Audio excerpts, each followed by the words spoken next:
નમસ્કાર વિદ્યાર્થી મિત્રો, આપણે લાસ્ટ વિડિયો લેક્ચરની અંદર છેલ્લું આલ્ફા બીટા અને ગેમા અક્ષરનો અભ્યાસ કરેલો હતો. આપણે થિયરીને હવે ત્યાંથી આગળ કન્ટિન્યુ કરીશું. ક્વેશ્ચન છે, કૃત્રિમ ન્યુક્લિયર રૂપાંતર વિભંજન સમજાવો. ન્યુક્લિયર વિભંજન આપણને ખબર છે, પણ અહીંયા એક શબ્દ આગળ છે મિત્રો, કૃત્રિમ. કૃત્રિમ ઇન ધ સેન્સ કે આપણે પ્રોસેસ આપણી જાતે કરવાની છે. તો મેઇન વસ્તુ આપણે અત્યાર સુધી એવું ભણી ગયા છે કે ન્યુક્લિયર વિભંજન જ્યારે થાય તો કોઈ ભારે તત્વો હોય તેનું જ્યારે ડાયરેક્ટ અવિભંજિત ન્યુક્લિયસની સંખ્યા વધારે તો વિભંજન થતું હોય છે, પણ ઘણી વખત કૃત્રિમ રીતે પણ કરવું પડતું હોય છે, એટલે બહારથી આપણે ઉર્જા આપીને કરવું પડતું હોય છે. તો સમજીએ, કોઈ સ્થાયી તત્વ છે, અસ્થાયી હોય તો ઓટોમેટિકલી એને સ્થાયી થવું હોય એટલે એની અંદરથી રેડિયો એક્ટિવિટી આપણે જોઈ જ ગયા છે, વિભંજન થવાનું જ છે. પણ ઓલરેડી સ્થાયી તત્વ જ છે, તો સ્થાયી તત્વનું તમારે વિભંજન કરવું હોય તો તેના પર યોગ્ય ઉર્જાવાળા કણોનું પ્રતાડન કરવામાં આવે, અને પ્રતાડન કરીને તે તત્વનું સ્થાયી તત્વનું બીજા તત્વમાં તમે રૂપાંતર કરી શકતા હો, તો તેવી પ્રક્રિયાને કહેવામાં આવે છે કૃત્રિમ ન્યુક્લિયર રૂપાંતરણ કહેવામાં આવે છે. બરાબર, કૃત્રિમ ન્યુક્લિયર રૂપાંતરણ વિભંજન. ચાલો, તો મેઇન વસ્તુ કોઈ સ્થાયી તત્વ છે અને સ્થાયી તત્વ પર તમે યોગ્ય ઉર્જાવાળા યોગ્ય કણોનું તમે પ્રતાડન કરો, એટલે એના પર મારો કરો, તો તેનું બીજા તત્વોમાં રૂપાંતરણ જો થતું હોય તો તે પ્રક્રિયાને તમે કહી શકો છો કૃત્રિમ ન્યુક્લિયર રૂપાંતરણ કહેવામાં આવે છે. આપણી પાસેનું એક ઉદાહરણ છે કે નાઇટ્રોજન પર તમે આલ્ફા કણનું જો પ્રતાડન કરો તો નાઇટ્રોજનનું ઓક્સિજનમાં રૂપાંતર થાય છે. જો અહીંયા પ્રક્રિયા લખેલી છે, આપણી પાસે પ્રક્રિયા છે અહીંયા કે તમારી પાસે નાઇટ્રોજન છે જે ઓલરેડી સ્થાયી તત્વમાં જ છે, સ્થાયી તત્વ જ છે, તેના પર પ્રતાડન કરવામાં આવેલો કણ જે છે તે કયો છે? આલ્ફા કણ છે. આ જે છે મિત્ર 2He4, એટલે હવે તમારા લોહીમાં છે કે આ જે છે તે આલ્ફા કણ છે, તો તેનું રૂપાંતર થાય છે, જોઈ શકો છો તમે અહીંયા ઓક્સિજનમાં રૂપાંતર થાય છે, પ્લસ એક બીજો ઉત્સર્જિત કણ છે હાઇડ્રોજન, અને ઉર્જા ઉત્પન્ન થાય છે. તો મેઇન વસ્તુ નાઇટ્રોજન પર આલ્ફા કણનું જો પ્રતાડન કરવામાં આવે તો તેનું રૂપાંતરણ થાય છે ઓક્સિજનમાં. તો આ પ્રક્રિયા જે છે તેને તમે કહી શકો છો કૃત્રિમ ન્યુક્લિયર રૂપાંતરણની ક્રિયા તમે કહી શકો છો. જ્યારે બી આ ન્યુક્લિયર રૂપાંતરણની ક્રિયા, આ એક પ્રકારની ન્યુક્લિયર પ્રક્રિયા જ છે, તો ન્યુક્લિયર પ્રક્રિયા જ્યારે થાય તો તમે જોઈ શકો છો પ્રક્રિયક ન્યુક્લિયસનો ક્રમાંક 7 છે, નિપજમાં બને છે 8, પ્રક્રિયક ન્યુક્લિયસનો દળાંક છે 14, બને છે 17, એટલે ઝેડ અને એમાં ઝેડ એટલે ક્રમાંક, એ એટલે દળાંકમાં ફેરફાર થતો હોય છે, તો તેને તમે કહી શકો છો કૃત્રિમ આ ન્યુક્લિયર પ્રક્રિયાઓ તમે કહી શકો છો.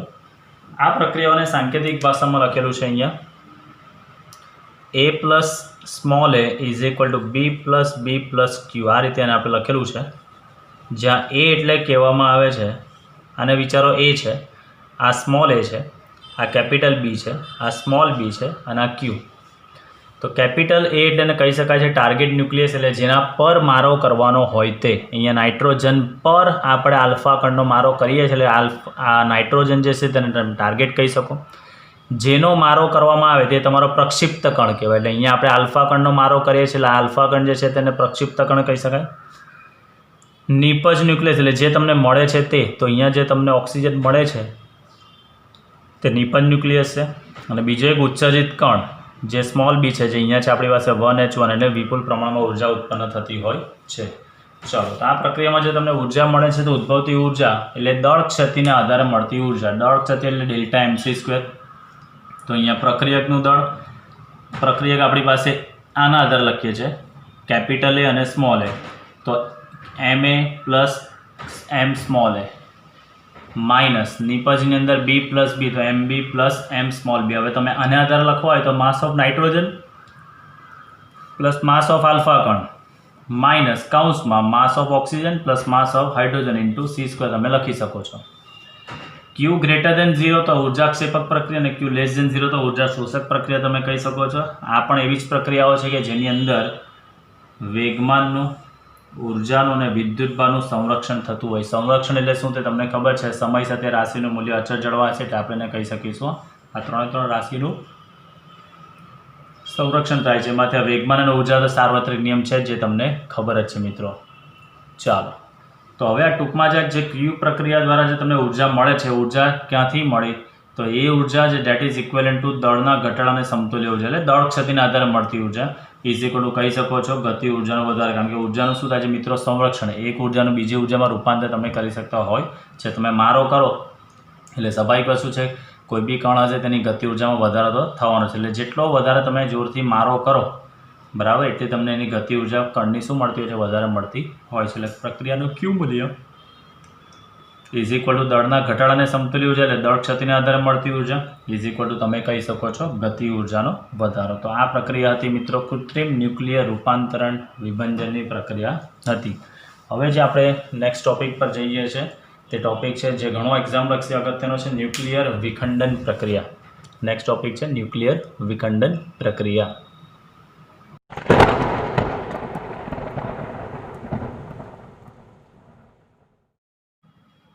ચલો નેક્સ્ટ ક્વેશ્ચન છે મિત્રો આપણો ન્યુક્લિયર વિખંડનની પ્રક્રિયા આપણે સમજવાની છે. ન્યુક્લિયર વિખંડન એટલે આપણે ખબર જ છે કે જે ભારે તત્વો હોય તેનું હલકા તત્વોમાં વિભાજન થાય એટલે આપણે વિખંડન કહેવાય. ને સંલયન એટલે બે હલકા હોય અને ભેગા થઈને ભારે બને તો એને આપણે સંલયન કીધેલું હતું. તો આપણે પહેલાં સમજવાનું છે મિત્રો ન્યુક્લિયર વિખંડન પ્રક્રિયા. તો બેઝિકલી 1932માં ચેડવિક નામના વૈજ્ઞાનિકે ન્યુટ્રોનની શોધ કરેલી હતી. ત્યારબાદ એ ન્યુટ્રોનની શોધ ચેડવિક કરી ગયા. ત્યારબાદ ફર્મી નામના વૈજ્ઞાનિકે એવું કીધું કે ન્યુટ્રોન પર તો કોઈ વિદ્યુતભાર હોતો નથી. આપણને પણ ખબર છે કે ન્યુટ્રોન એ વિદ્યુતભાર વિહીન છે, એટલે સ્વાભાવિક વસ્તુ છે કે તેના પર કોઈ કુલંબીય અપાકર્ષણ બળનો એણે કોઈ સામનો કરવો પડતો હોતો નથી. કેન્દ્રની અંદર પ્રોટોનની કે આપણને ખબર છે પ્રોટોન વચ્ચે કુલંબીય અપાકર્ષણ બળ લાગે, પણ ન્યુટ્રોન તો તટસ્થ છે એટલે એના પર કોઈ કુલંબીય અપાકર્ષણ બળનો એને સામનો કરવો પડતો હોતો નથી. એટલે કોઈપણ તત્વના ન્યુક્લિયસ પર તમે ન્યુટ્રોનનો જો મારો કરો તો એ ઇઝીલી કેન્દ્રમાં ઘૂસી શકે છે. કેમ? કારણ કે આપણને ખબર છે જો હું પ્રોટોનનો મારો કરું તો એ જેમ જેમ આગળ જાય બરાબર, એ પ્રોટોન જે મારો કરું છું તે જેમ જેમ આગળ જાય, ફોર એક્ઝામ્પલ સમજો, ચાલો અહીંયા તત્વ છે, અહીંયા પ્રોટોન છે બરાબર, આ બધા પ્રોટોન્સ છે. હવે હું કોઈ પ્રોટોનને જ હું આના પર મારો કરું તો આ પ્રોટોન જેમ જેમ આગળ જશે તેમ તેમ સ્વાભાવિક વસ્તુ છે કે આ પ્રોટોન એને શું કરશે અપાકર્ષણ બળ લગાવશે. એટલે અહીંયા જો હું પ્રોટોનનો મારો કરવા જાઉં તો અપાકર્ષણ બળને કારણે આ પ્રોટોન કેન્દ્રમાં ડાયરેક્ટ ઘૂસી શકતો હોતો નથી. એની જગ્યાએ જો હું આ ન્યુટ્રોન લઉં તો ન્યુટ્રોન તો કેવો છે તટસ્થ છે, એટલે એને હું જેવો કોઈપણ આ તત્વ પર હું એનો મારો કરીશ તો એના પર કોઈપણ કુલંબિયન અપાકર્ષણ બળ લાગશે નહીં, એટલે સીધો શું થઈ છે અંદર પેનિટ્રેટ થઈ જશે એટલે ઘૂસી શકે છે. એટલે કહેવાનો કન્સેપ્ટ કે તેને ન્યુક્લિયસ પર જો આપણે મારો કરીએ તે ન્યુક્લિયસમાં સીધા ઘૂસી શકે છે. આથી એને સારામાં સારો પ્રક્ષિપ્ત કણ કહેવામાં આવે છે. પરીક્ષામાં 2 માર્કનો સવાલ આ પણ પૂછી શકે કે સમજાવો ન્યુટ્રોન એ સારામાં સારો પ્રક્ષિપ્ત કણ છે, તો લખી શકાય કે ફર્મી નામના વૈજ્ઞાનિકે જણાવ્યું હતું કે ન્યુટ્રોન એ વિદ્યુતભાર રહિત છે, એટલે કે ન્યુટ્રોન એ તટસ્થ છે. તટસ્થ હોવાને કારણે તેના પર કોઈ કુલંબિયન અપાકર્ષણ બળ એના પર લાગતું નથી, એટલે જ્યારે પણ એનું પ્રતાડન કરવામાં આવે ત્યારે એના પર કુલંબિયન અપાકર્ષણ બળનો સામનો કરવાનો હોતો નથી. અને તેથી ન્યુટ્રોનનો ન્યુક્લિયસ પર આપણે મારો કરીએ તો તે કે ન્યુક્લિયસમાં ઘૂસી શકે છે. તેથી ન્યુટ્રોનને સારામાં સારો પ્રક્ષિપ્ત કણ કહી શકાય છે બરાબર. ચાલો તો હવે આપણે સમજીએ અહીંયા ધારો કે મારી પાસે યુરેનિયમનું ન્યુક્લિયસ છે, એ યુરેનિયમના ન્યુક્લિયસ પર હું ધારો કે ન્યુટ્રોનનો આપણે મારો ચલાવવામાં આવે છે, યુરેનિયમના ન્યુક્લિયસ પર ન્યુટ્રોનનો મારો કરવામાં આવે છે. તો મારો કરીશું એટલે સ્વાભાવિક વસ્તુ છે કે યુરેનિયમ ન્યુક્લિયસનું 2 વચગાળાના દળ ધરાવતા ટુકડાઓમાં શું થાય છે વિભાજન થાય છે. એટલે યુરેનિયમ ન્યુક્લિયસનું વિભાજન થઈ જાય છે. વિભાજન થયું એટલે એકમાંથી 2 બન્યા એટલે વિખંડનની પ્રોસેસ થયેલી હોય તેવું આપણે કહી શકીએ છીએ. અને તે દરમિયાન આપણને વિપુલ પ્રમાણમાં ઉર્જા પણ ઉત્પન્ન થાય છે. આથી આ ઘટનાને આપણે કહી શકીએ છીએ ન્યુક્લિયર વિખંડનની પ્રક્રિયા આપણે કહી શકીએ છીએ ન્યુક્લિયર વિખંડન. તો મિત્રો ઉપર અહીંયા બોર્ડની ઉપર મેં અહીંયા 1, 2 અને 3 3 એક્ઝામ્પલ લખેલા છે જે આપણે સમજીએ. આ આખું એક જ એક્ઝામ્પલ નથી, 3 અલગ અલગ એક્ઝામ્પલ છે. ધારો કે આપણી પાસે યુરેનિયમ 235 છે, એના પર ન્યુટ્રોનનો હું મારો કરું છું. ન્યુટ્રોનનો મારો કરે એટલે એનો દળાંક તમે જો 235નો થઈ જાય છે 236. હવે એનું વિખંડન થાય છે તો 2 વચગાળાના દળ ધરાવતા ટુકડા બને છે. જુઓ અહીંયા પહેલો ટુકડો બને છે તમને આ બેરિલિયમ 56, બેરિલિયમ 144 અને 36 ક્રિપ્ટોન 89, એટલે આ ટુકડો તમને 2 મળ્યા. એટલે આ યુરેનિયમનું શું થઈ ગયું, આ વિખંડન થયેલું કહેવાય. તે સાથે તમને 3 ન્યુટ્રોન બી મળે છે. 3 ન્યુટ્રોન અને વિપુલ પ્રમાણમાં ઉર્જા છૂટી પડતી હોય છે. ત્યારબાદ બીજું એક્ઝામ્પલ છે કે એવું નહીં કે ખાલી યુરેનિયમ 235માં ન્યુટ્રોનનો મારો કરે તો 236માં 2 ભાગમાં જ વિભાજન થાય. બીજું રીતે પણ થઈ શકે છે. યુરેનિયમ 235 પર ન્યુટ્રોનનો મારો કર્યો તો 236 આપણને મળે છે. એનું વિભાજન થાય છે 51 Sb 133, 41 Nb 99, નેબ્યુલમ Nb એટલે કહી શકાય છે નેબ્યુલમ, બરાબર. ચાલો, આ એસબીનું નામ તમે કેમેસ્ટ્રીમાં તમે ભણી જ ગયા હશો, તો નામ તમને આમ તો ખબર હોય જ છે, પણ જસ્ટ જાણકારી માટે. ત્યારબાદ ત્રીજું ઉદાહરણ છે યુરેનિયમ 235, એના પર ન્યુટ્રોનનો મારો કરીએ છીએ તો યુરેનિયમ 236 તો બન્યો. 54 Xc એટલે ઝેનોન 140 અને 36 સ્ટ્રોન્શિયમ 94, એની સાથે 2 ન્યુટ્રોન ઉત્પન્ન થાય છે અને ઉર્જા છૂટી પડતી હોય છે. એટલે અહીંયા મેઇન વસ્તુ આ તમારું જે છે તે એક્ઝામ્પલ નંબર આ 1 છે. એક્ઝામ્પલ નંબર તમારું એ 1. આ જે છે તે મિત્રો એક્ઝામ્પલ નંબર આ 2 છે. આ ત્રીજું છે એક્ઝામ્પલ નંબર આ 3 છે. એટલે યુરેનિયમ 235 પર ન્યુટ્રોનનો મારો કર 236 Ba અને Kr મળે, ઓર એલ્સ Sb અને Nb મળી શકે ત્યારે 4 ન્યુટ્રોન મળે બીજા. ઝેનોન અને સ્ટ્રોન્શિયમ પણ છૂટા પડી શકતા હોય છે. એટલે કહેવાનો કન્સેપ્ટ 2 વચગાળાના ટુકડા તમને મળતા હોય છે. 30 થી 170ની જે દળાંક હોય, દળાંક જે છે 30 થી 170ની વચ્ચેનો હોય તે તમને મળી શકતો હોય છે. ચાલો, નેક્સ્ટ આપણે જોઈએ કે આ જે વિખંડનની પ્રક્રિયા જે થાય છે તેમાં જે તમને નિપજ ન્યુક્લિયસ મળે છે. અહીંયા આ 2 નિપજ છે, અહીંયા આ 2 નિપજ છે, અહીંયા આ 2 નિપજ છે. તો બધા નિપજ ન્યુક્લિયસને તમે શું કહી શકો છો મિત્રો? વિખંડન ટુકડા તમે કહી શકો છો. એટલે આ જે તમને મળે છે મિત્રો આ 2, અહીંયા આ 2, અહીંયા આ 2, તો એ તમે કહી શકો છો મિત્રો એને વિખંડન ટુકડા તમે કહી શકો છો. જે ન્યુટ્રોન તમને મળે છે, જુઓ અહીંયા 3 ન્યુટ્રોન, અહીંયા 4 ન્યુટ્રોન, અહીંયા 2 ન્યુટ્રોન જે તમને મળે છે તે ન્યુટ્રોનને તમે કહી શકો છો વિખંડન ન્યુટ્રોન બી તમે કહી શકો છો. અને ક્યુ જે લખેલું છે તે ઉર્જાને તમે વિખંડન ઉર્જા પણ તમે કહી શકો છો. એટલે વિખંડનની પ્રોસેસ થાય ત્યારે જે ટુકડા મળે તેને વિખંડન ટુકડા.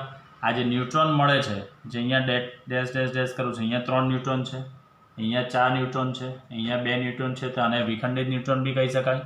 અને જે આ ક્યુ મળે છે, અહીંયા ક્યુ અને આ જે ક્યુ, તેને તમે કહી શકો છો વિખંડન ઉર્જા તમે કહી શકો છો. હવે આ પ્રક્રિયા જે થાય છે વિખંડનની પ્રક્રિયા, તેમાં જે તમને નિપજતા વિખંડન ટુકડા જે મળે છે આ 2, અહીંયા આ 2 ને અહીંયા આ 2 જે વિખંડન ટુકડાઓ તમને મળે છે એ બધા રેડિયોએક્ટિવ તત્વો જેવા જ કામ કરતા હોય છે. એટલે એ રેડિયોએક્ટિવ તત્વો કેમ હોય એનો મતલબ કે અસ્થાયી અવસ્થામાં હોય. અને સ્થાયી થવું એટલે આપણને ખબર છે શું કરશે, કાં તો આલ્ફા ક્ષય કરે, કાં તો બીટા ક્ષય કરે, કાં તો ગેમા ક્ષય કરતો હોય છે. તો રેડિયોએક્ટિવ તત્વ જે હોય છે એટલે તેઓ ક્રમશઃ અહીંયા લખ્યું છે, જુઓ અહીંયા બીટા માઇનસ કણોને લોકો ઉત્સર્જન કરીને એ સ્થાયી ન્યુક્લિયસમાં પરિણમતા હોય છે. એટલે બેઝિકલી જે આ વિખંડિત ટુકડાઓ છે તે રેડિયોએક્ટિવ તત્વો જ હોય. એ રેડિયોએક્ટિવ તત્વો હોય એટલે અસ્થાયી અવસ્થામાં હોય, તેને સ્થાયી થવા માટે એ લોકો અહીંયા બીટા માઇનસ કણોનું ઉત્સર્જન કરીને સ્થાયી અવસ્થામાં આવતા હોય છે, બરાબર. ચાલો, આ જે વિખંડન પ્રક્રિયા થાય છે તેની અંદર તમને ઉર્જા જે મળે છે તે એપ્રોક્સ તમને મળે છે મિત્રો કેટલી? 200 મિલિયન ઇલેક્ટ્રોન વોલ્ટ જે છે આ ઉર્જા ક્યાંથી મળે છે? તો Q = ડેલ્ટા MC સ્ક્વેર, દળ ક્ષતિના આધારે મળતી ઉર્જા. એટલે અહીંયા લખ્યું છે કે જે પ્રક્રિયકો અને નિપજોના દળના તફાવતની સમતુલ્ય ઉર્જા હોય છે. નિપજ અને પ્રક્રિયકોના દળના તફાવતને સમતુલ્ય ઉર્જા હોય છે. હવે યાદ કરો મિત્રો, તમે લોકો કદાચ 10મા ધોરણની અંદર 2 વસ્તુ ભણી ગયા હશો, ન્યુક્લિયર રિએક્ટર અને બીજું એક ભણી ગયા છે ન્યુક્લિયર બોમ્બ. ન્યુક્લિયર રિએક્ટરની અંદર જે વિદ્યુત પાવર ઉત્પન્ન થતો હોય તેમાં પણ આ વિખંડનની પ્રોસેસ જ થતી હોય છે, પણ એ વિખંડનની પ્રક્રિયા જે છે તે નિયંત્રિત સ્વરૂપે થતી હોય છે. નિયંત્રિત એટલે શું તે આપણે આગળ જોઈશું.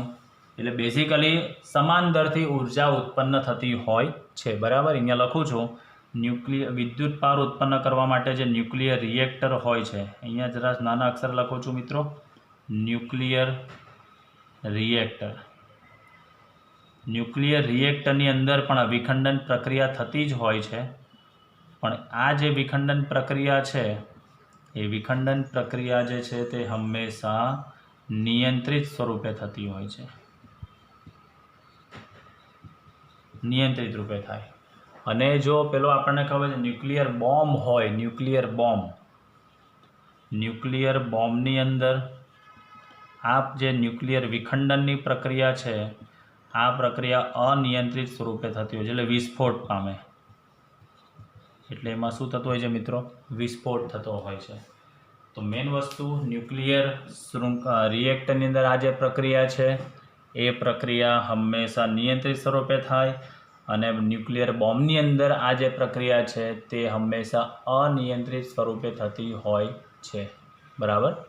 તો આ હતી મિત્રો આપણી ન્યુક્લિયર વિખંડનની પ્રક્રિયા હતી કે ચેડવિકે ન્યૂટનની શોધ કર્યા બાદ ફર્મી નામના વૈજ્ઞાનિક એવું સૂચવ્યું કે ન્યુટ્રોન તો એ ખરેખર વિદ્યુતભાર વિહીન છે, તો એને તો જ્યારે બી આપણે કોઈના પર મારો કરીએ ન્યુક્લિયસ પર તો એને તો સ્વાભાવિક વસ્તુ છે કે કોઈ પણ કોલંબિયન બળનો સામનો કરવો નથી પડતો, એટલે સારામાં સારો પ્રક્ષિપ્ત કણ કહેવાય, કારણ કે ઇઝીલી એ કેન્દ્રમાં ઘૂસી શકે છે.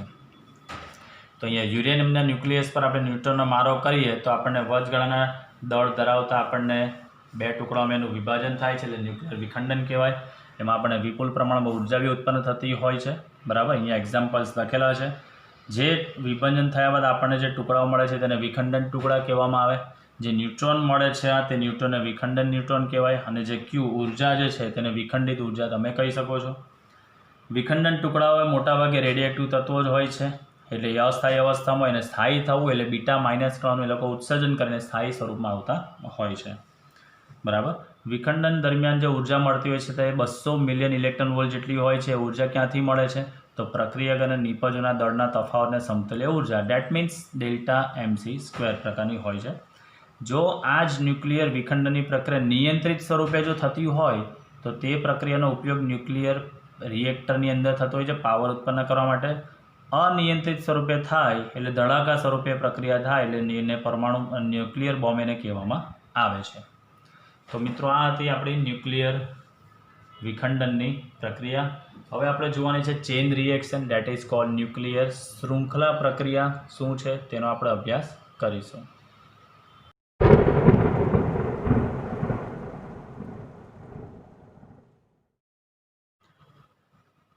તો નેક્સ્ટ ટોપિક છે મિત્રો ન્યુક્લિયર શૃંખલા પ્રક્રિયા, that is called chain reaction. આને કહી શકાય શૃંખલા એટલે હારમાળા. Chain reaction, nuclear chain reaction તમે આને કહી શકો છો. તો મેઇન વસ્તુ આપણે જોઈ ગયા છે કે અત્યાર સુધી સિંગલ વિખંડન થવાની પ્રોસેસ જોઈ ગયા, અને જ્યારે પણ ન્યુક્લિયર વિખંડન થાય છે તો આપણને ખબર છે તે દરમિયાન સાથે શું થતું હોય છે કે બીજા ન્યુટ્રોન પણ ઉદ્ભવતા હોય જ છે. બરાબર છે. તો મેઇન વસ્તુ વિખંડન પ્રક્રિયાને આપણે કોન્સ્ટન્ટ દરથી તમારે ચાલુ રાખ્યું. એક વિખંડન થયું, એમાંથી જે ન્યુટ્રોન મળ્યા તે ન્યુટ્રોન પાછું બીજું વિખંડન કરે અને બીજા ન્યુટ્રોન મળે, એ બીજા મળેલા ન્યુટ્રોન પાછું વિખંડન કરે, એટલે આ પ્રોસેસ આખી કન્ટિન્યુઅસ ફોર્મમાં ચાલ્યા જ કરતી હોય તો તેને આપણે કહી શકીએ છીએ ન્યુક્લિયર શૃંખલા પ્રક્રિયા. તો મેઇન વસ્તુ આપણી પાસે કોઈ ધીમા ન્યુટ્રોનને બીજું કહેવામાં આવે મિત્રો થર્મલ ન્યુટ્રોન, જે રૂમ ટેમ્પરેચર પર કામ કરતા હોય છે. બરાબર. એટલે મેઇન વસ્તુ ધીમા ન્યુટ્રોન વડે 92 યુરેનિયમ 235 ના ન્યુક્લિયસનું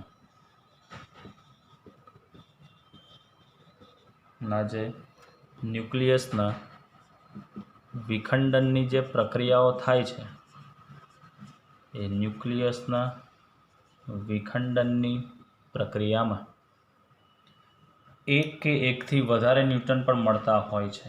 એક કે એકથી વધુ ન્યુટ્રોન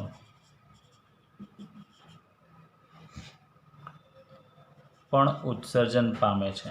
જે આપણે હમણાં જ આગળની પ્રક્રિયામાં મિત્રો જોઈ ગયા કે પહેલી જે નીચે પ્રક્રિયા લખેલી તેમાં 2 ન્યુટ્રોન હતા, ત્યારબાદ ઉપર જે લખેલી હતી તેમાં પહેલી જે પ્રક્રિયા લખેલી એમાં 3 ન્યુટ્રોન, ઉપર જે લખેલી તેમાં 4, અને એના પછી જે પ્રક્રિયા લખેલી હતી તેમાં 2 ન્યુટ્રોન હતા. એટલે તમે રિવાઇન્ડ કરીને તમે જોઈ શકો છો. એટલે એક કે એકથી વધારે ન્યુટ્રોન પણ ઉત્સર્જન તો પામતા જ હોય છે. આમ ઓન એન એવરેજ આપણે જોવા જઈએ તો સરેરાશ રીતે આપણે એનું જોવા જઈએ તો સરેરાશ રીતે તેના દર એક વિખંડન દીઠ 2.1 જેટલા ન્યુટ્રોન મળે છે. હવે તમને વિચારો કે સાહેબ આવી રીતે 2.5 ન્યુટ્રોન કેવી રીતે મળે? તો तो 2.5 ન્યૂટ્રોન એટલે મિત્રો એવું છે કે કોઈ વખત 2 ન્યૂટ્રોન મળે. પહેલી વખત વિખંડન થયું તો 2 ન્યૂટ્રોન મળ્યા, બીજી વખત વિખંડન થયું તો 3 ન્યૂટ્રોન થયા. તો 2 + 3 5 ભાગ્યા કેટલી વખત વિખંડન થયું? 2 વખત. તો 5 ભાગ્યા 2 એટલે કેટલા લખી શકાય? 2.1/2 લખી શકાય. એટલે કહેવાનો કન્સેપ્ટ મિત્રો એવું નથી કે દર વખતે જ 2.5 ન્યૂટ્રોન મળે, પણ એવરેજ આપણે જોઈએ તો 2.5 ન્યૂટ્રોન જેવું થઈ શકતું હોય છે. બરાબર. તો એનો મતલબ એવું લખી શકાય આપણે. તો અહીંયા લખું છું, એટલે કે કેટલાક વિખંડનની અંદર આપણને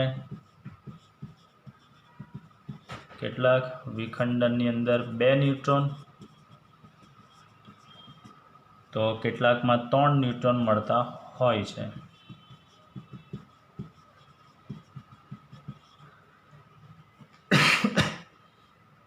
કેટલાકમાં 3 ન્યૂટ્રોન ઉત્સર્જિત થાય છે. 4 બી થઈ શકે એવું જરૂર નથી, પણ એવરેજ આપણે જોઈએ મિત્રો તો 2.5 જેવું થઈ શકતું હોય છે. 2.5 એટલે કોઈ વખત 2, કોઈ વખત 3 એવી રીતે મળતું હોય છે. ચાલો, ત્યારબાદ ફર્મી નામના વૈજ્ઞાનિક આવે છે, અને ફર્મી નામના વૈજ્ઞાનિકે એવું કહ્યું કે આ જે ઉદ્ભવતા ન્યૂટ્રોન છે, એટલે ફર્મી નામના વૈજ્ઞાનિકે એવું સૂચવ્યું કે આ રીતે જે ઉદ્ભવતા ન્યૂટ્રોન હોય, આ રીતે ઉદ્ભવતા જે ન્યૂટ્રોન છે એ ન્યૂટ્રોન વડે બીજા વધારે જે આપણી પાસે યુરેનિયમ હોય એ બીજા વધારે યુરેનિયમ ન્યુક્લિયસનું વિખંડન ઉપજાવી શકાય છે, અથવા તો વિખંડન કરી શકાય છે. બરાબર.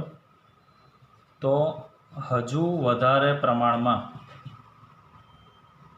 ઉર્જા પણ મળી શકે અને વધારે ન્યૂટ્રોન પણ મળી શકે છે. એટલે હજી વધારે ઉર્જા અને વધારે ન્યૂટ્રોન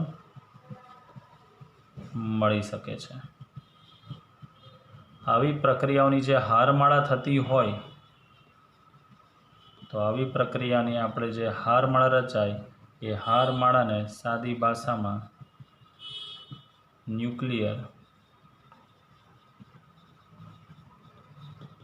શૃંખલા પ્રક્રિયા કહેવામાં આવે છે. બરાબર. એટલે મેઇન વસ્તુ સૌથી અગત્યનો ઘટક કોણ છે મિત્રો આની અંદર? ન્યૂટ્રોન. ન્યૂટ્રોન વિખંડન કરશે અને બીજા ન્યૂટ્રોન ઉત્પન્ન કરે, એ પ્રોસેસ કન્ટિન્યુઅસ ફોર્મમાં ચાલ્યા કરતી હોય છે. એટલે આપણે કહી શકીએ છીએ ન્યુક્લિયર શૃંખલા પ્રક્રિયા. હવે મેઇન વસ્તુ જે સમજવાનું છે મિત્રો, આ જે શૃંખલા પ્રક્રિયા થાય તો તે આપણે પ્રક્રિયા સફળ કરવી હોય તો ઘણી મુશ્કેલીઓ પણ આવતી હોય છે. બરાબર. તો સફળતા આડે કઈ મુશ્કેલીઓ આવી શકે તે આપણે જોઈએ. બરાબર. નેક્સ્ટ જે ટોપિક આની અંદર જ આપણે કવર કરીશું કે જે ન્યુક્લિયર શૃંખલા પ્રક્રિયા જે થાય છે, એ ન્યુક્લિયર શૃંખલા પ્રક્રિયા દરમિયાન નડતી મુશ્કેલી તો મિત્રો આવવાની જ છે. આપણે એનું નિવારણ કરતા રહેવાનું. નડતી મુશ્કેલીઓ અને તેનું નિવારણ આપણે સમજીએ. ચાલો, આખો સવાલ 4 માર્કમાં બી પૂછી શકે અથવા તો 3 માર્કમાં બી પૂછી શકે છે. ચાલો આપણે સમજીશું. પહેલી મુશ્કેલી આપણે સમજીશું. તો આપણને ખબર છે કે આ વિખંડન પ્રક્રિયા દરમિયાન જે ન્યૂટ્રોન ઉત્પન્ન થતા હોય મિત્રો, એ ઘણા ઝડપી હોય છે. જે વિખંડન થયા બાદ જે આપણને વિખંડન ન્યૂટ્રોન જે મળતા હોય છે નિપજની અંદર, આ વિખંડન ન્યૂટ્રોન જે છે મિત્રો એ કેવા હોય છે? ઘણા ઝડપી હોય છે. ઓન એન એવરેજ તમે જોવા જાઓ તો એની જે ઉર્જા જે છે તે એપ્રોક્સ 2 મિલિયન ઇલેક્ટ્રોન વોલ્ટ જેટલી હોય છે. કેટલી? 2 મિલિયન ઇલેક્ટ્રોન વોલ્ટ જેટલી એની ઉર્જા જોવા મળતી હોય છે. આ એપ્રોક્સનું ચિહ્ન લખેલું છે, એપ્રોક્સ. બરાબર. એટલે આને ઝડપી ન્યૂટ્રોન કહી શકાય. હવે આ ન્યૂટ્રોન એકદમ ઝડપી એટલે સ્વાભાવિક વસ્તુ છે કે એને વિખંડન દ્રવ્યમાંથી એને બહાર જતા એને અટકાવવા પડે. આથી કહી શકાય કે તેમને વિખંડન દ્રવ્યમાંથી, એટલે જે દ્રવ્ય ભરેલું હોય તેમાંથી બહાર જતા અટકાવવા પડે છે.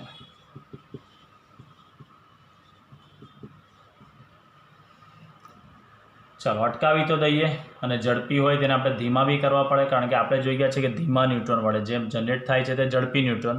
ધીમા ન્યુટ્રોનનું મેં તમને બીજું મિત્રો કીધું નામ શું છે? Thermal neutron. આ યાદ રાખજો, એક્ઝામમાં ધીમા ન્યુટ્રોનની જગ્યાએ ઘણી વખત થર્મલ ન્યુટ્રોન પણ તમને આપી શકે છે. બરાબર, અહીંયા લખાય છે વળી તેમને ધીમા પાડી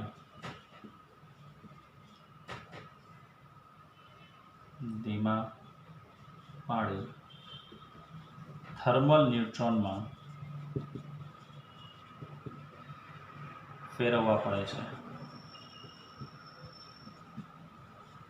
ચાલો, એટલે આ મુશ્કેલી પહેલી આ છે કે ન્યુટ્રોન જે ઘણા ઝડપી છે એટલે વિખંડન દ્રવ્યમાંથી એને બહાર જતા અટકાવવા પડે અને એને ધીમા આપણે પાડવા પડે. તો પહેલી વસ્તુ આ જે મુશ્કેલી છે તેનું નિવારણની અંદર આપણે જોઈએ તો મુશ્કેલીની અંદર નિવારણ કંઈક એવા પ્રકારનું છે કે જે આપણી પાસે જે વિખંડન દ્રવ્ય જેમાં ભરેલું હોય તેની આજુબાજુની દિવાલ પર શું લગાવી દેવાનું? મિરર, અથવા તો એને પરાવર્તક કહેવામાં આવે. પરાવર્તક લગાવવામાં આવે એટલે શું થશે? અથડાઈને અંદર જ થશે, અને જેટલી અથડામણ વધારે થાય તેમ તેમ એની ઉર્જામાં શું થતો જાય? ઘટાડો થતો જતો હોય છે. બરાબર, એટલે આ જે ન્યુટ્રોન છે તો એને આપણે કહી શકાય કે આ ન્યુટ્રોનને બહાર છટકી જતા અટકાવવા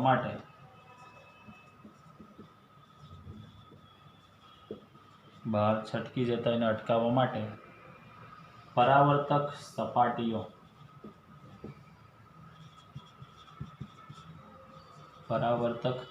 સપાટીઓ રાખવામાં આવે છે. જે રિએક્ટરનું ગર્ભ કહેવાય, જેને કોર કહેવાય ઇંગ્લિશમાં, તેની અંદર સાથે આ પરાવર્તક સપાટીના પર લગાવવામાં આવતા હોય છે. અને ન્યુટ્રોનને ધીમા પાડવા હોય,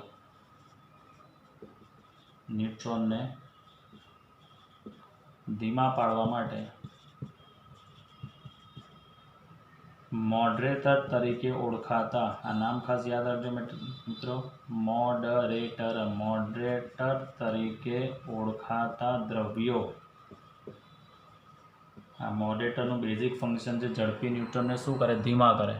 એટલે મોડરેટર તરીકે ઓળખાતા દ્રવ્યો જેવા કે સામાન્ય પાણી એટલે આપણું શું કહેવામાં આવે મિત્રો? H2O. ત્યારબાદ ભારે પાણી જેને કહેવામાં આવે છે D2O, ડ્યુલિટલ વોટર એને તમે કહી શકો છો, D2O. ત્યારબાદ ગ્રેફાઇટ છે, ગ્રેફાઇટનો બી ઉપયોગ થઈ શકતો હોય છે, કે બેરિલિયમ પણ વાપરવામાં આવે છે,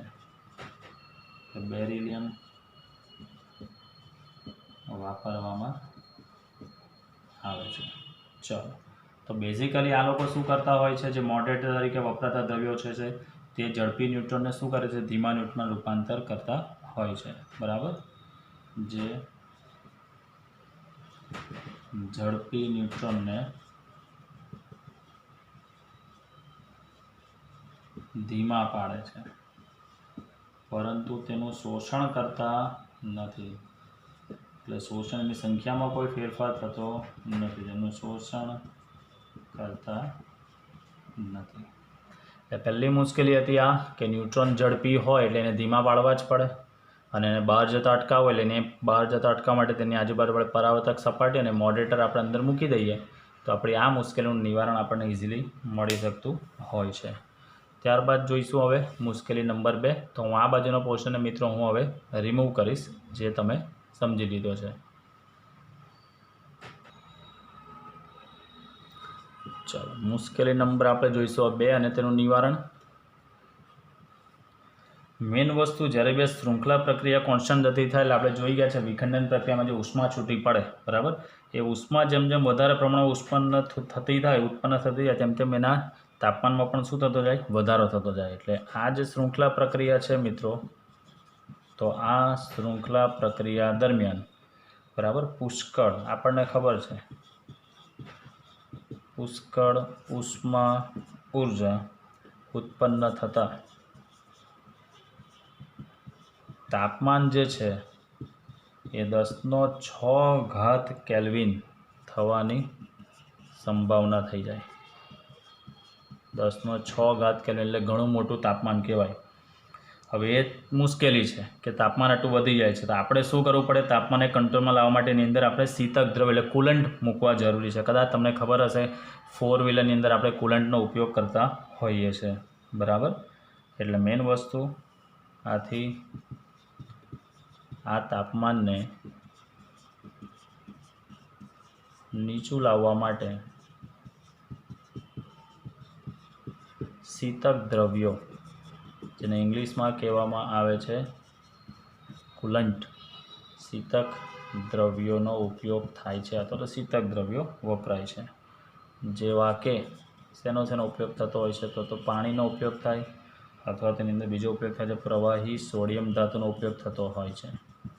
પ્રવાહી સોડિયમ ધાતુનો પણ ઉપયોગ થઈ શકતો હોય છે, બરાબર. તો આ હતી મુશ્કેલી નંબર 2.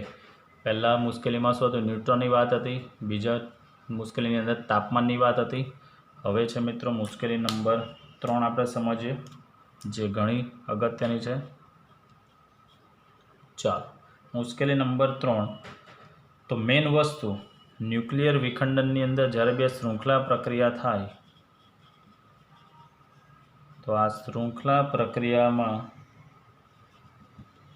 કોઈ પણ તબક્કે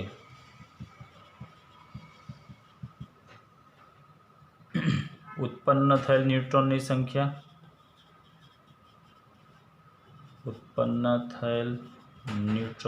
સંખ્યા અને તે તબક્કે આપાત કરેલ ન્યુટ્રોનની સંખ્યાના ગુણોત્તરને એનો ગુણક અંક કહેવામાં આવે છે. એ ગુણક અંક અથવા તો એને કહેવામાં આવે છે મલ્ટીપ્લિકેશન ફેક્ટર કે કહેવાય છે. તો મલ્ટીપ્લિકેશન ફેક્ટર એટલે યાદ શું રાખવાનું? ઉત્પન્ન થતા ન્યુટ્રોનની સંખ્યા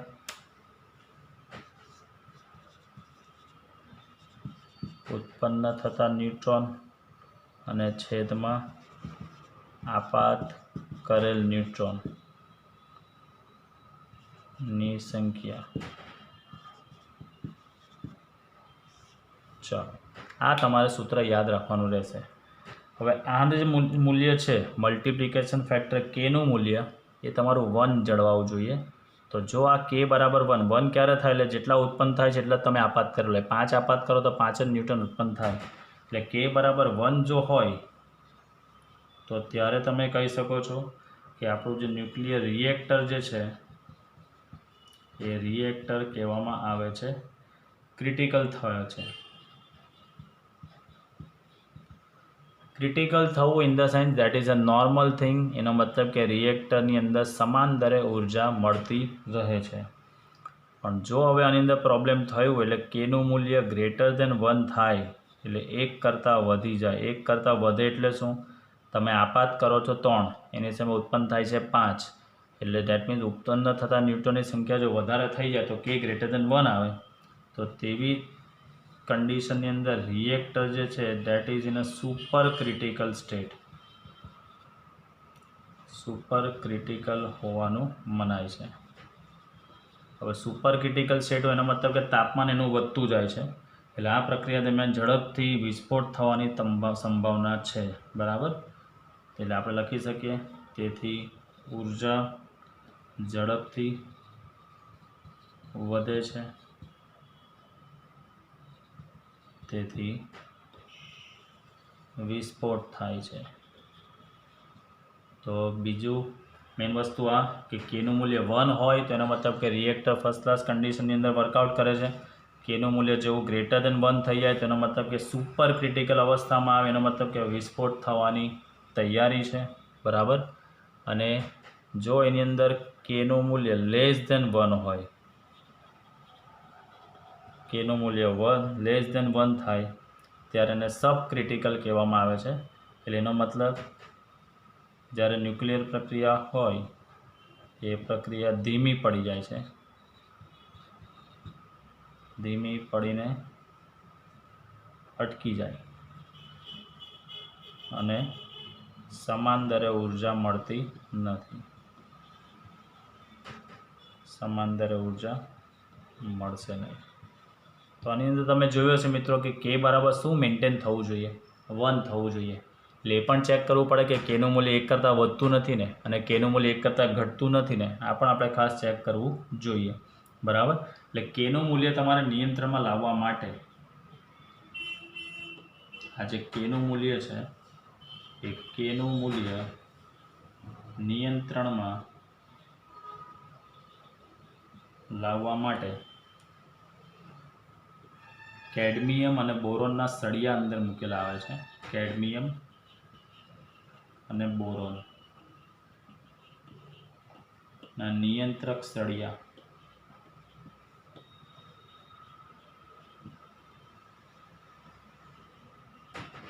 રાખવામાં આવે છે.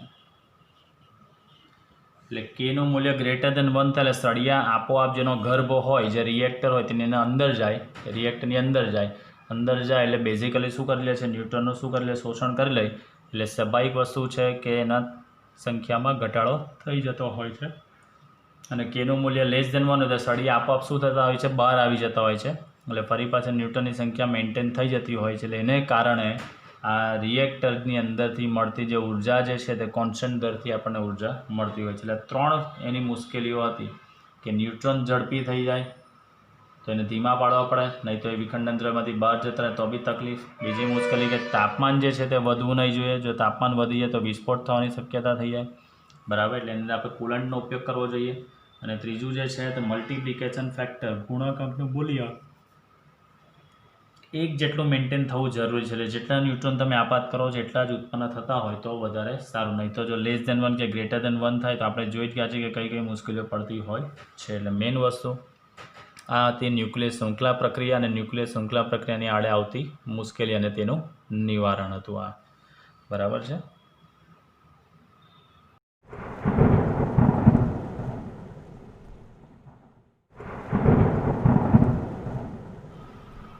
સો મિત્રો હવે આપણે જોઈશું સ્વાધ્યાયના થોડા દાખલા. સ્વાધ્યાયનો દાખલા નંબર 13.6 ન્યુક્લિયર પ્રક્રિયાના સમીકરણ લખવાના છે. એમાં પહેલું તમને એવું કીધેલું છે 88 રેડિયમ 226 નો આલ્ફા ક્ષય થાય છે. તો આનું તમારે સમીકરણ લખવાનું છે. તો આપણે આનું સમીકરણ લખીએ 88 રેડિયમ 226 આલ્ફા ક્ષય થાય એટલે આપણને ખબર છે મિત્રો કે એના ક્રમાંકમાં 2 જેટલો ઘટાડો ને દળાંકમાં 4 જેટલો ઘટાડો. એટલે 88નું અહીંયા શું કરીશું આપણે 86 પ્રક્રિયા થઈને નિપજ તમને મળશે Rn222 પ્લસ 2He4.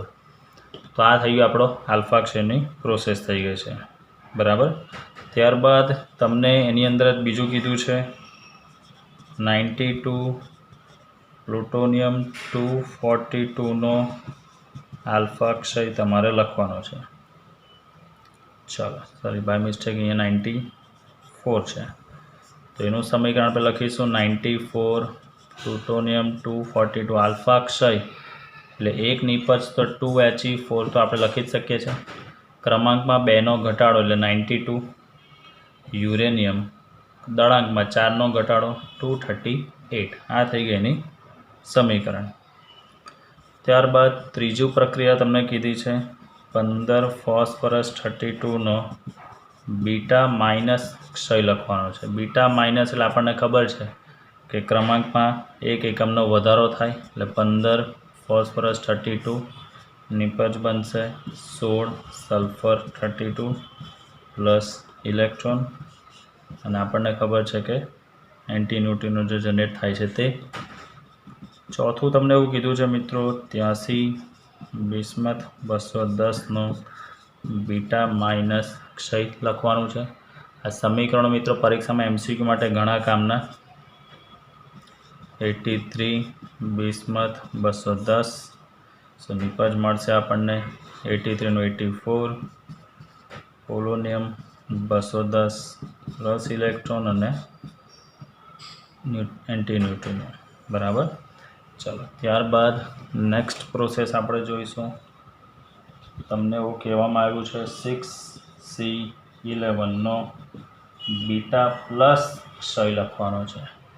તો બીટા પ્લસ ક્ષય એટલે આપણને ખબર જ છે એની અંદર કે પ્લસ ક્ષય હોય એટલે ક્રમાંકની અંદર એકનો શું થઈ જશે? ઘટાડો.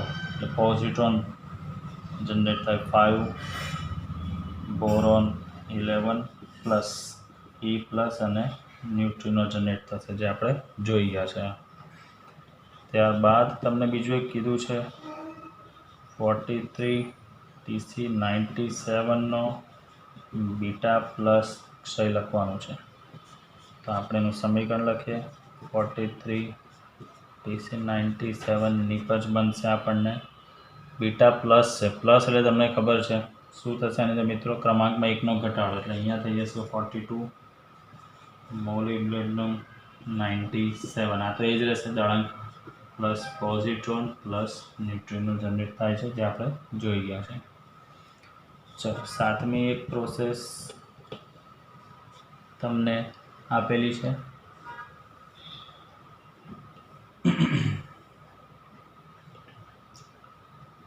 ચોપન ઝેનોન 120નું તમારે લખવાનું છે મિત્રો. આની અંદર ઇલેક્ટ્રોન કેપ્ચર તમારે લખવાનું છે. એટલે ઇલેક્ટ્રોને મેળવે છે. નામ થોડું અલગ આપેલું છે અને પ્રક્રિયા લખીએ છીએ એટલે તમને તરત ખબર પડી જશે. Electron capture. ચાલો, 54 ઝેનોન 120 ઇલેક્ટ્રોન કેપ્ચર થાય છે. એટલે સ્વાભાવિક વસ્તુ છે કે ક્રમાંક જે છે એની અંદર એકનો શું થઈ જશે? ઘટાડો. 53. એટલે આ જે પ્રોસેસ છે મિત્રો ઇલેક્ટ્રોન કેપ્ચર એટલે વન ટાઈપ ઓફ બીટા ક્ષય જેવી જ છે. એટલે એને કહી શકાય 53 આયોડિન 120 પ્લસ તે દરમિયાન ન્યુટ્રિનો જનરેટ થતા હોય છે એટલે. બરાબર. ચાલો, તો આ રીતે તમે પ્રોસેસ લખી શકો છો. પહેલી જે પ્રોસેસ હતી મિત્રો, દરેક પ્રોસેસની અંદર શું છે તે તમને ફરી પાછું કહી દઉં. પહેલામાં હતું આલ્ફા ક્ષય એટલે આલ્ફા જનરેટ થવો જોઈએ. બીજામાં પણ છે આલ્ફા ક્ષય એટલે આલ્ફા જનરેટ થવો જોઈએ. ત્રીજામાં છે અહીંયા બીટા માઇનસ ક્ષય તમને કીધું છે એટલે ત્યાં આપણે ઇલેક્ટ્રોન જનરેટ કરવાનો છે.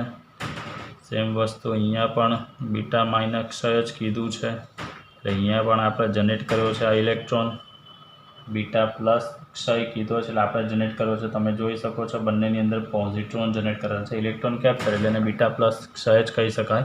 તો આ પ્રક્રિયા આખી અલગ છે. એટલે આ MCQ પોઈન્ટ ઓફથી જોવા જઈએ તો ઘણી કામની છે. સ્વાધ્યાયનો દાખલા નંબર 13.7. એક રેડિયોએક્ટિવ સમસ્થાનિકનું અર્ધઆયુ તમને આપી દીધેલું છે. T વર્ષ આપી દીધેલું છે. એક તમારી પાસે રેડિયોએક્ટિવ સમસ્થાનિક છે. એ સમસ્થાનિકનો અર્ધઆયુ એટલે આપણે કહી શકીએ છીએ ટાઉ 1/2 = T વર્ષ આપી દીધેલું છે. તો તમને એવું કીધું છે તેની એક્ટિવિટી એટલે જે રેડિયોએક્ટિવ તત્વો છે તેની એક્ટિવિટી મૂળ એક્ટિવિટીના 3.125% થવા માટે કેટલો સમય લાગે? પહેલો દાખલો તમને એવો કીધો છે કે જે એક્ટિવિટી થવાની છે એ એક્ટિવિટી મૂળ એક્ટિવિટીના 3.125% થવા માટે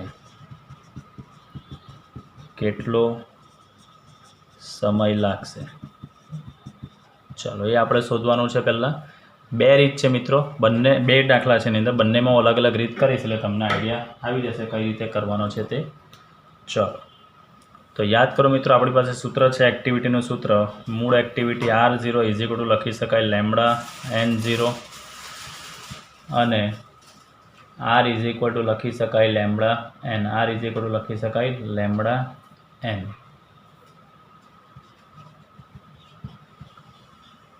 ચાલો, આ પ્રારંભિક એક્ટિવિટી છે ને આ છેલ્લી એક્ટિવિટી છે તે. તો આના પરથી આપણે R/R0 લખવું હોય તો શું લખી શકાય? આરની જગ્યાએ λN, R0ની જગ્યાએ λN0, ઉડી જશે એટલે તમે લખી શકો છો N/N0.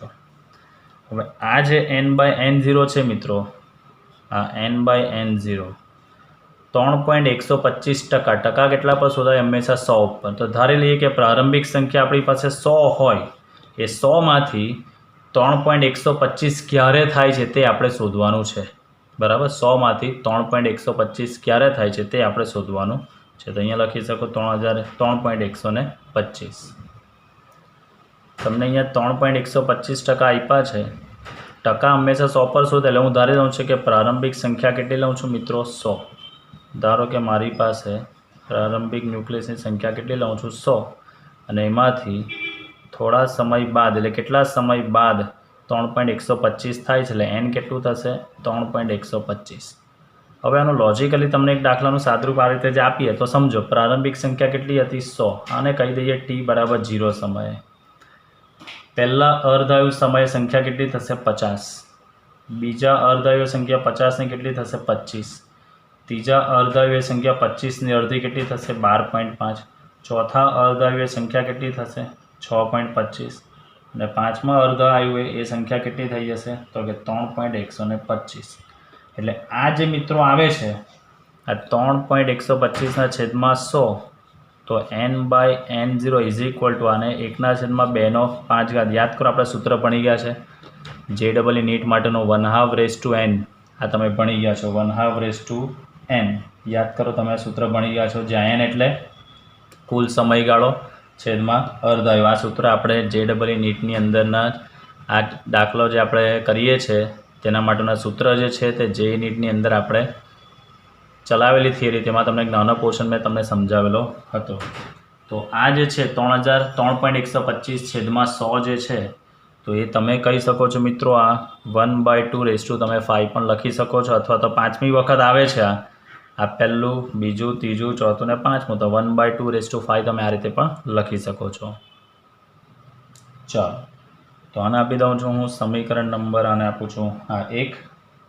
હવે મેઇન વસ્તુ, આ જે વસ્તુ આવી છે આપણે જાણીએ છીએ કે n/n0 ઇઝ ઇક્વલ ટુ 1/2 આ સૂત્ર આપણી પાસે છે. તો 1 અને 2ને સરખાવું તો એની જગ્યાએ મને શું મળે? 5 મળે. n બરાબર મને શું મળે છે? 5 મળે છે. ચાલો, હવે આ n એટલે છે શું? તો યાદ કરો, તમે ભણી ગયા છો જો n એટલે કુલ જીવનકાળ છેદમાં એનો અર્ધ જીવનકાળ. બરાબર. તો અહીંયા હું લખું છું, અહીં n ઇઝ ઇક્વલ ટુ એનો કુલ જીવનકાળ છેદમાં એનો અર્ધ આયુ. કુલ જીવનકાળ એટલે 3.125 થવા માટે લાગતો સમયગાળો જે મારે શોધવાનો છે તે 3.125 ક્યારે થાય છે તે મારે હવે શોધવાનો છે અહીંયા.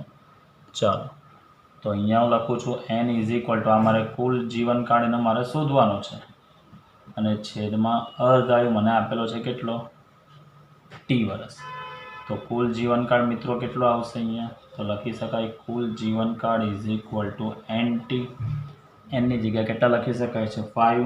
એટલે કુલ જીવનકાળ t ઇઝ ઇક્વલ ટુ લખી શકાય 5t વર્ષ પછી એની એક્ટિવિટી 3.125% થઈ જશે. બરાબર. એટલે આ થઈ ગયો પહેલી એક, આ રીતે તમે દાખલો કરી શકો છો.